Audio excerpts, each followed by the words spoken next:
Hey everyone, welcome back. I know a lot of you are really interested in current events, especially anything that has, those global impacts. And, well, the story we're diving into today, yeah, this one has serious implications, both here in the U.S. and over in India. Definitely. We're looking at this CNN article that's talking about a pretty big shift in U.S. immigration policy. They're getting ready to deport, like, hundreds of Indian citizens who came into the country, well, illegally. Yeah, and I mean, right away, what really hits you is the sheer scale of it, right? We're talking about hundreds of people and the incredible journey they made to get here. These people flew from India all the way to South America, Right. and then they crossed the Darien Gap. Oh, wow. That's that no man's land, that jungle between Panama and Colombia. There are no roads. It's incredibly dangerous. Yeah, I mean, I've seen, like, documentaries about that. People don't always make it out of there. Right. And then, after all that, they still had to go all the way north through Mexico to get to the U.S. border.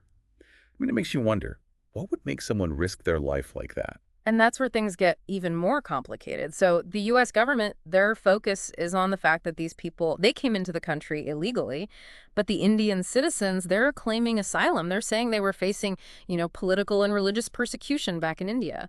So it really brings up a huge question. How do you balance border security with, the humanitarian need to offer refuge to people who are fleeing danger? Right, yeah, asylum. I mean, what does that actually mean in, like, this situation? So asylum, it's basically legal protection that's granted to people who can prove they can't go back to their home country. And the reason they can't go back, it has to be a well-founded fear of persecution.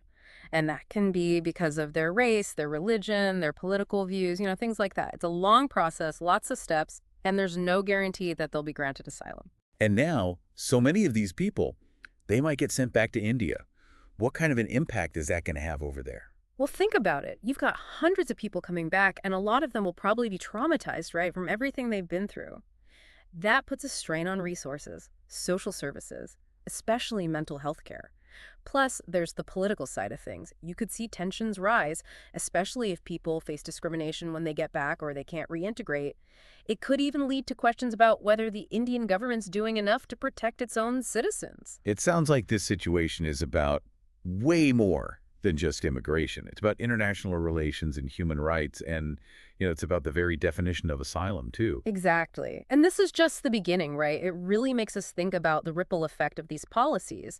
How will this impact, the relationship between the U.S. and India going forward? Could this set a precedent for other countries who are dealing with the same kind of situation? This CNN article, it's just scratching the surface. This is a complicated issue with a lot of tough questions. It's something that I think we all need to pay attention to as this unfolds. For sure. It's definitely something to keep an eye on. Absolutely. Thanks for breaking this down. Yeah, of course. And to all of you listening, thanks for joining us for this deep dive. Until next time, stay informed and stay curious.